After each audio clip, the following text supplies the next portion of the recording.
I'm Juha and I'm a hockey player here at USC. I will be going through some physics concepts and examples with you this semester.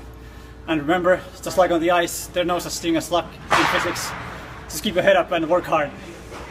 We shall calculate the net force in Cavendish's experiment as shown in this figure.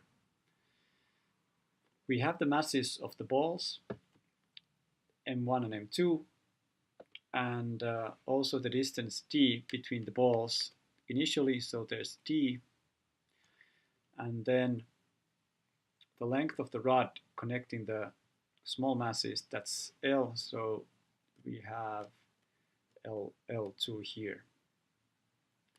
And the forces acting on the rod, so that's what we're looking for in the part A, the net force on the rotating rod. So there's a force in that direction here, let's call that F1, and similarly the other mass is attracting the small mass in that direction, F2. And because this situation is symmetric,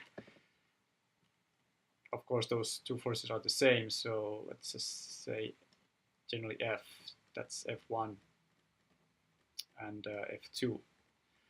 And using Newton's law, we get G times M1, M2, and then the distance between the centers of those two masses, so that's D squared.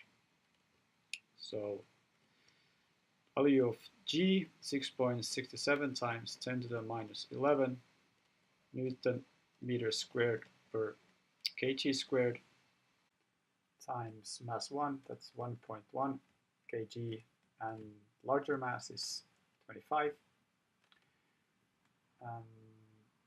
Whole divided by the square root of distance, so 0.12 meters squared, and we get about 1.27 times 10 to the minus 7 newtons.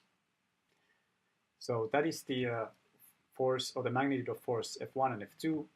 In A we were asking for the net force, so net force then is F1 plus F2, and because they're in different directions, and say magnitude, we in fact get 0 force, as is expected.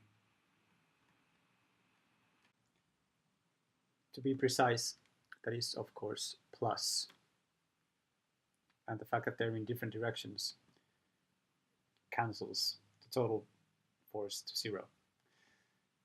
And then B, net torque. So what do we get?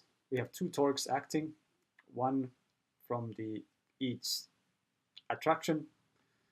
So in this end we have F1 acting at the moment, or lever arm L/2, and in the other end, so let's make clear that this is the positive direction for our torque, so we have another positive torque on the other end, so F2 times L/2 as well, and in total we get F1 plus F2 times L/2, and F1 and F2 are just the F, so we have 2F times L/2, so F times L. And the magnitude of the force we calculate to be 1.27 times 10 to the minus 7 newtons, and the length of the rod, we have it 0.3 meters, which gives a torque of 3.8 times 10 to the minus 8 Newton meters. These are quite small numbers, and we would increase these values and hence the sensitivity of the experiment, of course, by producing more torque. One way to do it would be to increase the gravitation between the two, which means is to use larger masses.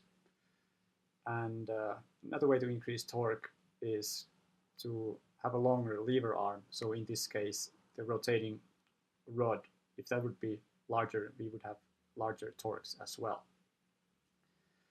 And when Cavendish was performing this experiment, he didn't, in fact, have like a static system that we have here, that the balls just end up at some distance d. What he was doing is that he was observing the oscillation of this rod as it went back and forth. And he measured the oscillation period, which was about 20 minutes.